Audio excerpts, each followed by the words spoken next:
नमस्कार. मल्हार टीव्हीच्या सकाळच्या बातमीपत्रामध्ये आपलं स्वागत.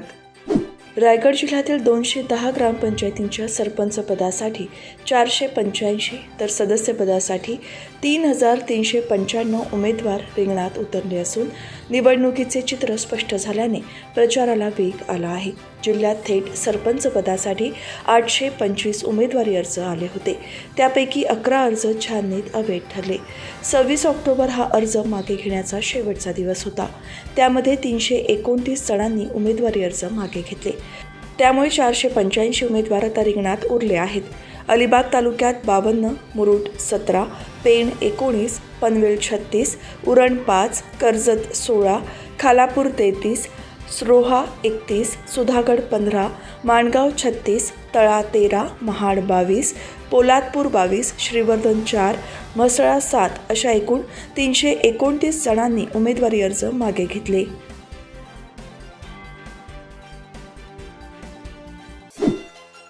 महाराष्ट्र शासन आणि सहाय्यक संचालक आरोग्य विभाग उपसंचालकांच्या सूचनेप्रमाणे बुधवार हा दिवस कोरडा दिवस म्हणून पाळण्याच्या सूचना देण्यात आल्या आहेत. त्याप्रमाणे पनवेल महापालिका कार्यक्षेत्रातील नागरिकांनी बुधवार हा दिवस कोरडा दिवस पाळावा असे आवाहन आयुक्त गणेश देशमुख यांनी केले आहे. सध्या सर्वत्र डेंग्यू, मलेरिया यासारख्या साथजन्य रोगांचे रुग्ण दिसून येत आहेत. या पार्श्वभूमीवरती वैद्यकीय आरोग्य विभागामार्फत कीटकजन्य आजाराविषयी खबरदारी घेण्यासाठी जनजागृती विविध माध्यमातून करण्यात येत आहे. महापालिकेने दिलेल्या सूचनांचे पालन करून नागरिकांनी पुरेशी दक्षता बाळगल्यास या आजारांवर वेळीच प्रतिबंध घालणे शक्य आहे. पावसाळ्यानंतर विविध कीटकजन्य रोगांचे प्रमाण वाढत असते. अशावेळी नागरिकांनी पिण्याचे पाणी उकळून प्यावे, तसेच भाज्या, फळे इत्यादी वस्तू स्वच्छ धुवून मगच खाण्यासाठी वापराव्यात.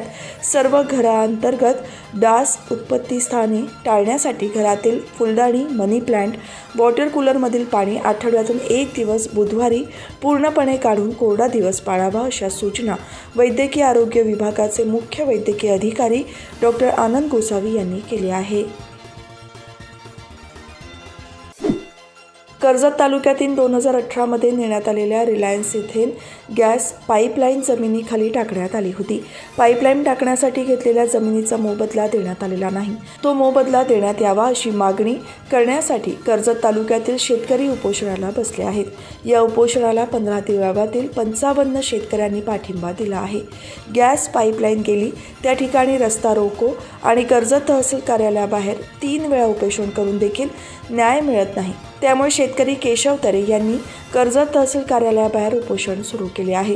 प्रकल्पग्रस्त शेतकरी केशव तरे यांनी सुरू केलेल्या उपोषणाला कर्जत तालुक्यातील गॅस पाईपलाईन गेलेल्या 15 गावातील शेतकरी यांनी पाठिंबा दिला आहे.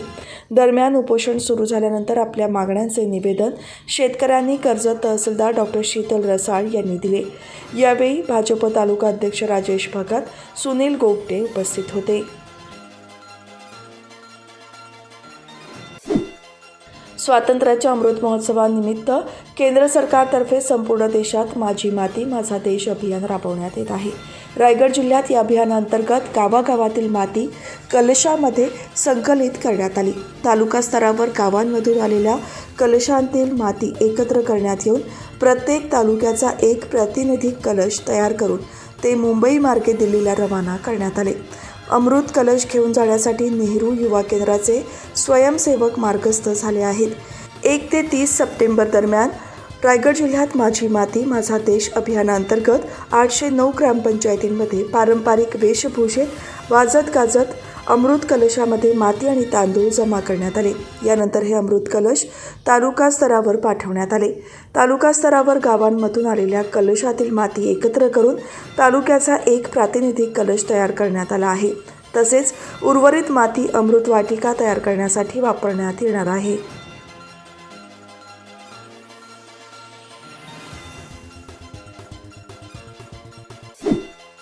नवी मुंबई पोलीस आयुक्तालय अंतर्गत सायबर गुन्हे जनजागृती करण्यासाठी आणि सायबर गुन्ह्यास प्रतिबंध करण्यासाठी माझं शेजार माझी जबाबदारी ही संकल्पना राबवण्यात येत असून या संकल्पनेअंतर्गत सायबर जनजागृती मोहीम राबवण्यात येत आहे। आपली शाळा, महाविद्यालय, सोसायटी, सामाजिक संस्था, सार्वजनिक मंडळे, स्वयंसेवी संस्थेकरिता सायबर गुन्हे जनजागृती कार्यक्रम, सायबर गुन्ह्यांबाबत कोणतीही माहिती तसेच सायबर गुन्ह्यासंदर्भात नवी मुंबई पोलिसांशी संपर्क करायचा असल्यास दिलेला QR कोड स्कॅन करावा तसेच दिलेल्या नंबरवर संपर्क साधावा असे आवाहन पोलिसांकडून करण्यात आले आहे।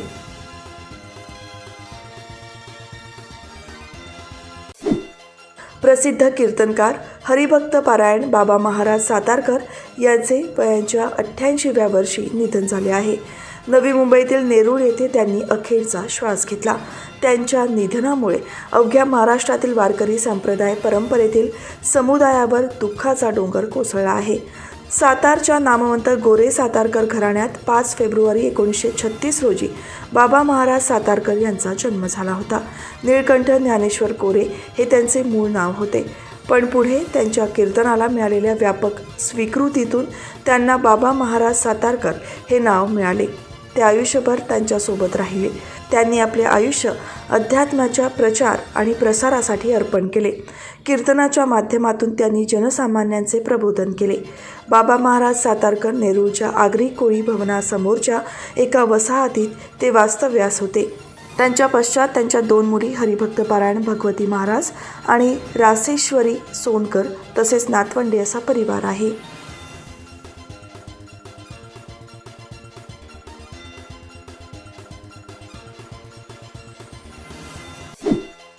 मुरुड तालुका सुपारी संघाची वार्षिक उलाढाल ही 25 ते 30 कोटी रुपयांपेक्षा जास्त असून मुरुड तालुक्यातील नामवंत सहकारी संस्था म्हणून या संस्थेकडे पाहिले जाणाऱ्या या सुपारी संघाच्या सभागृहात नियंत्रण मंडळ अध्यक्षपदाची निवड करण्यात आली।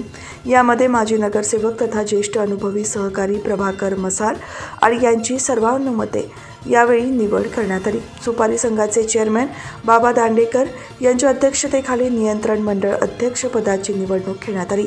यावेळी नथुराम महाडिक यांनी संजय गुंजाळ यांचे नाव सुचवले, तर प्रभाकर मसाल यांचे नाव अविनाश बापू भगत यांनी सुचवले। या नावास चेअरमॅन बाबा दांडेकर यांनी अनुमोदन दिले।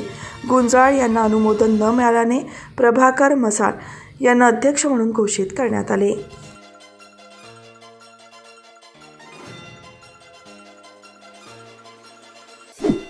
जलवाहिनीच्या कामासाठी राज्यमार्गावर करण्यात आलेल्या खोदाईमुळे सावरोली खारपाडा रस्ता धोकादायक झाला असून दुचाकीचे अपघात घडले आहेत। अनेक वर्षांच्या दुरावस्थेनंतर सावरोली खारपाडा राज्यमार्गाची दुरुस्तीचे काम 3 वर्षांपूर्वी मार्गी लागले होते। त्यामुळे वाहन चालकांना काहीसा दिलासा मिळाला होता, परंतु कुंभिवली ग्रामपंचायत हद्दीत मंगलम कारखान्यासमोर जलवाहिनीचे कामासाठी राज्यमार्गावर खोदकाम करण्यात आले आहे। जलवाहिनी दुरुस्तीसाठी रस्ता खोदताना मोठ्या प्रमाणात रस्त्यावरील डांबर खडी निघाली आहे।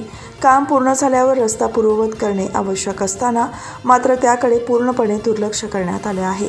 काम झालेल्या ठिकाणी खड्डा तयार झाल्यामुळे वाहन चालकांना विशेषतः दुचाकीचे अपघात घडत आहेत। राज्यमार्ग खोदताना सर्व नियमांना हरताळ फासण्यात आल्याने सार्वजनिक बांधकाम विभागाने रस्ता कारवाई करावी अशी मागणी वाहन चालक करत आहेत।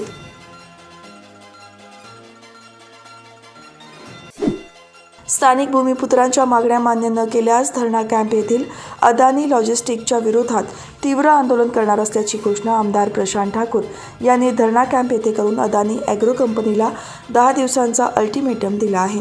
धानसर धरणा कॅम्प खुटारी विसारवे येथील स्थानिक भूमिपुत्रांची जमीन अदानी ॲग्रो कंपनीने संपादित केली असून त्या जमिनीवर अदानी लॉजिस्टिक कंपनीची उभारणी झाली आहे। जमीन विकत घेत असताना स्थानिक भूमिपुत्रांना कामे, नोकरीत समावेश तसेच गावाला प्राथमिक सुविधा, रस्ता देण्यात आलेल्या आश्वासनासंदर्भात अद्यापपर्यंत कोणतीही कार्यवाही झालेली नाही। त्यामुळे आमदार प्रशांत ठाकूर यांच्या नेतृत्वाखाली धरणा कॅम्प येथे कंपनीच्या प्रवेशद्वारावर काम बंद आंदोलन करण्यात आले। या आंदोलनात भाजपचे पनवेल तालुका अध्यक्ष अरुणशेठ भगत, जिल्हा उपाध्यक्ष सुभाष कदम, प्रल्हाद केणी, खारघर मंडळ अध्यक्ष प्रवीण पाटील, माजी नगरसेवक हरेश केणी यांच्यासह पदाधिकारी, कार्यकर्ते आणि ग्रामस्थ सहभागी झाले होते।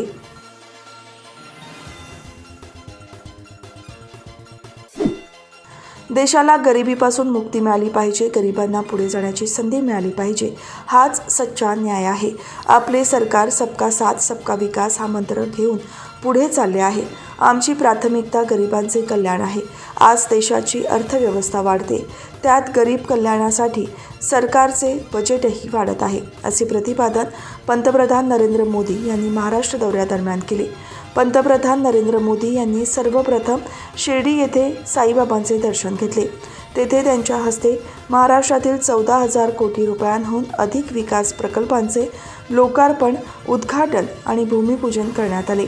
निळपंडे धरणाच्या डाव्या कालव्याचे लोकार्पण आणि जलपूजनही करण्यात आले.